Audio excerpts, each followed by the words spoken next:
Assalamualaikum warahmatullahi wabarakatuh. Perkenalkan, nama saya Venezia Claradita dengan NIM 2105314 dari Program Studi Pendidikan Ekonomi, Fakultas Ekonomi Universitas Negeri Padang. Baiklah, di sini saya akan memenuhi salah satu mata kuliah pengantar ekonomi makro dengan judul Keseimbangan Perekonomian Tiga Sektor. Perekonomian tiga sektor adalah perekonomian yang meliputi kegiatan dalam sektor perusahaan, rumah tangga, dan pemerintah. Dengan demikian, dalam menganalisis perekonomian tiga sektor, pada hakikatnya akan diperhatikan peranan dan pengaruh pemerintah atas kegiatan dalam suatu perekonomian. Campur tangan pemerintah dalam perekonomian menimbulkan dua perubahan penting dalam proses penentuan keseimbangan pendapatan nasional, yaitu yang pertama, pungutan pajak yang dilakukan pemerintah akan mengurangi pengeluaran agregat melalui pengurangan atas konsumsi rumah tangga. Yang kedua, pajak memungkinkan pemerintah melakukan perbelanjaan dan ini akan menaikkan perbelanjaan agregat. Kedua aliran pengeluaran atau pendapatan ini akan mengubah pola aliran pendapatan dalam perekonomian. Dalam ekonomi tiga sektor belum terdapat kegiatan mengekspor dan mengimpor. Oleh sebab itu, ekonomi tiga sektor dinamakan juga dengan ekonomi tertutup. Pengaruh pemerintah dalam perekonomian tiga sektor. Pengaruh pemerintah dalam perekonomian tiga sektor adalah sebagai berikut. Yang pertama yaitu pemerintah dapat menjadi peranan sentral sebagai pengatur perekonomian yang terjadi di masyarakat. Hal ini dilakukan sebagai upaya menjaga stabilitas perekonomian masyarakat agar tetap berjalan baik dan tidak menimbulkan kerugian bagi masyarakat. Pemerintah bisa mengatur perekonomian masyarakat dengan cara membuat berbagai kebijakan, peraturan, bahkan undang-undang yang mengatur masalah tersebut. Yang kedua, pemerintah berpengaruh juga menjadi peranan sebagai konsumen produk barang dan jasa. Pemerintah harus menggunakan berbagai produk seperti alat kantor, perlengkapan negara, jasa aparatur negara, dan lain sebagainya. Aliran pendapatan dan syarat keseimbangan. Analisis keseimbangan pendapatan nasional dalam perekonomian tiga sektor bertujuan untuk menunjukkan penentuan pendapatan nasional dalam perekonomian di mana terdapat pemerintah.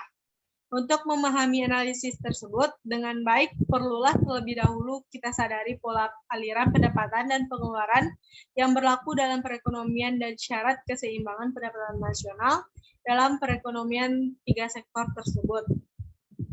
Aliran pendapatan dan pengeluaran. Campur tangan pemerintah dalam perekonomian akan menimbulkan tiga jenis aliran baru dalam sirkulasi aliran pendapatan. Ketiga jenis aliran yang baru tersebut yaitu yang pertama, pembayaran pajak oleh rumah tangga dan perusahaan kepada pemerintah. Pembayaran pajak tersebut menimbulkan pendapatan kepada pihak pemerintah. Ia merupakan sumber pendapatan pemerintah yang terutama. Lanjut yang kedua, aliran baru yang kedua adalah pengeluaran dari sektor pemerintah ke sektor perusahaan. Aliran ini menggambarkan nilai pengeluaran pemerintah ke atas barang-barang dan jasa-jasa yang akan diproduksikan oleh sektor perusahaan. Aliran yang ketiga yaitu aliran pendapatan dari sektor pemerintahan ke sektor rumah tangga. Aliran itu timbul sebagai akibat dari pembayaran ke atas konsumsi faktor-faktor produksi yang memiliki sektor rumah tangga oleh pemerintah.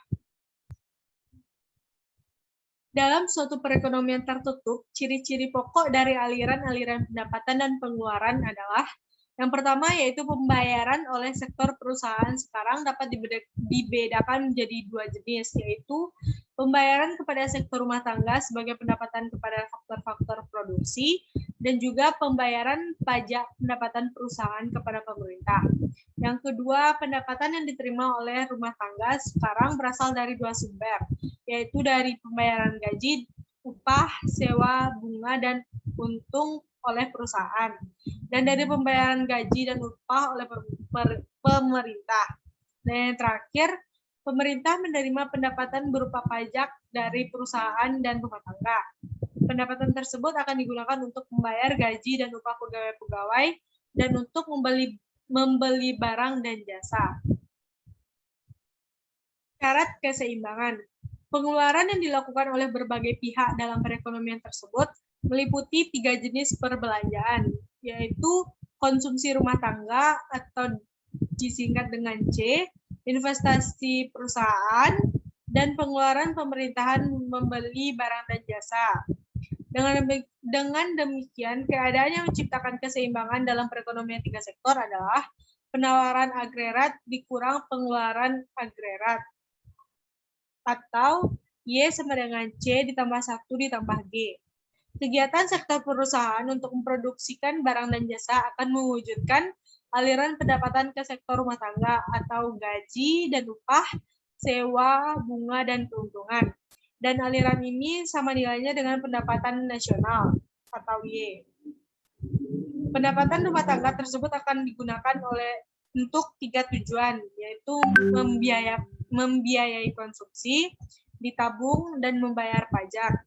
Dengan demikian, berdasarkan kepada aliran pendapatan yang wujud dalam perekonomian 3 sektor, berlaku kesamaan sebagai berikut. Y sama dengan C ditambah S ditambah T. Jenis-jenis pajak. Yang pertama yaitu pajak langsung. Jenis pungutan pemerintah yang secara langsung dikumpulkan dari pihak yang wajib membayar pajak. Setiap individu yang bekerja dan perusahaan yang akan menjalankan kegiatan dan memperoleh keuntungan wajib membayar pajak. Pajak yang dipungut dan dikenakan ke atas pendapatan mereka dinamakan sebagai pajak langsung, yaitu pajak yang secara langsung dipungut dari orang yang berkewajiban untuk membayar pajak. Lalu yang kedua, pajak tak langsung. Pajak yang bebannya dapat dipindah-pindahkan kepada pihak lain. Pajak tidak langsung juga dapat didefinisikan sebagai perpajakan pada individu atau intensitas yang pada akhirnya dibayarkan oleh orang lain. Badan yang mengumpulkan pajak kemudian akan mengirimkan atau melaporkannya kepada pemerintah. Jenis pemungutan yang berlaku dalam pajak tidak langsung bersifat tidak menentu. Artinya, pemberlakuan pajak tidak dilakukan secara berkala, layaknya pajak langsung, melainkan tergantung dari peristiwa yang membuat kewajiban untuk membayar pajak muncul. Salah satu jenis pajak tak langsung yang penting adalah pajak impor. Biasanya pada akhirnya yang akan menanggungkan beban pajak tersebut adalah para konsumen. Bentuk-bentuk pajak pendapatan. Yang pertama yaitu pajak regresif. Pajak regresif adalah sistem pajak yang presentasinya menurun apabila pendapatan yang dikenakan pajak menjadi bertambah tinggi. Dalam sistem ini, pada pendapatan rendah, pajak yang dipungut meliputi bagian yang paling tinggi dari pendapatan tersebut. Tetapi semakin tinggi pendapatan, semakin kecil persentasi pajak itu dibandingkan dengan keseluruhan pendapatan.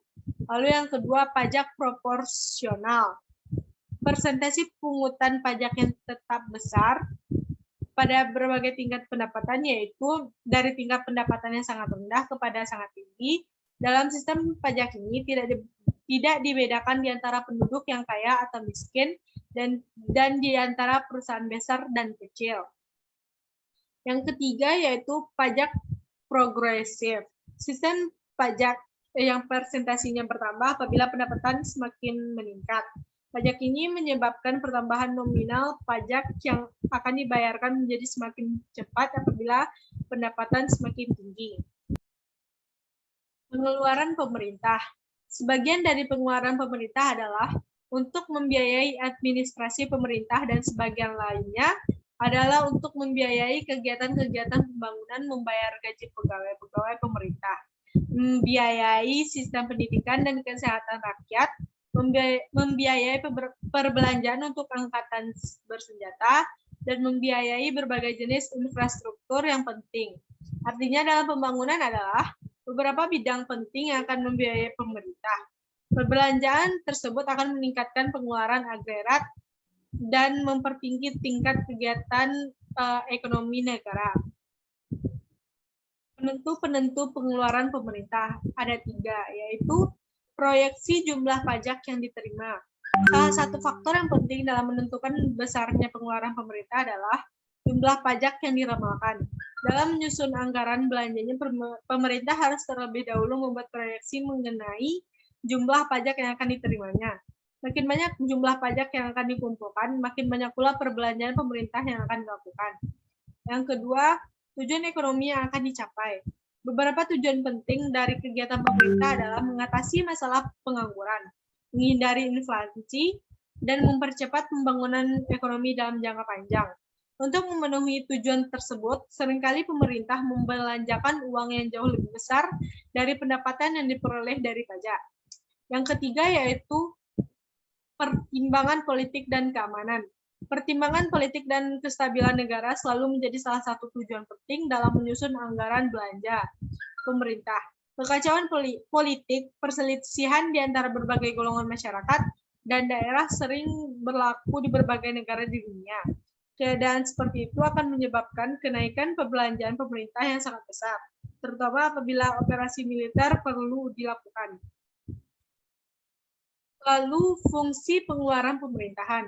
Dari uraian mengenai faktor mempengaruhi pengeluaran pemerintahan di atas, dapat disimpulkan bahwa pendapatan nasional tidak memegang peranan penting dalam menentukan perbelanjaan pemerintah. Dengan perkataan lain, pengeluaran pemerintahan pada suatu periode tertentu dan perubahannya dari suatu periode ke periode lainnya tidak didasarkan kepada tingkatan pendapatan nasional dan pertumbuhan pendapatan nasional. Dalam masa kemunduran ekonomi misalnya, pendapatan pajak berkurang. Tetapi untuk mengatasi pengangguran itu, pemerintahan perlu melakukan lebih banyaknya program-program pembangunan. Maka dari itu, pengeluaran pemerintahan perlu ditambah. Sebaliknya, jika pada waktu inflasi dan tingkat kemakmuran tinggi, pemerintahan harus lebih berhati-hati dalam perbelanjaannya. Harus dijaga agar pengeluaran pemerintah tidak memperburuk keadaan inflasi yang berlaku. Baiklah, hanya itu yang dapat saya sampaikan. Jika ada kesalahan dalam tutur kata, saya mohon maaf. Assalamualaikum warahmatullahi wabarakatuh.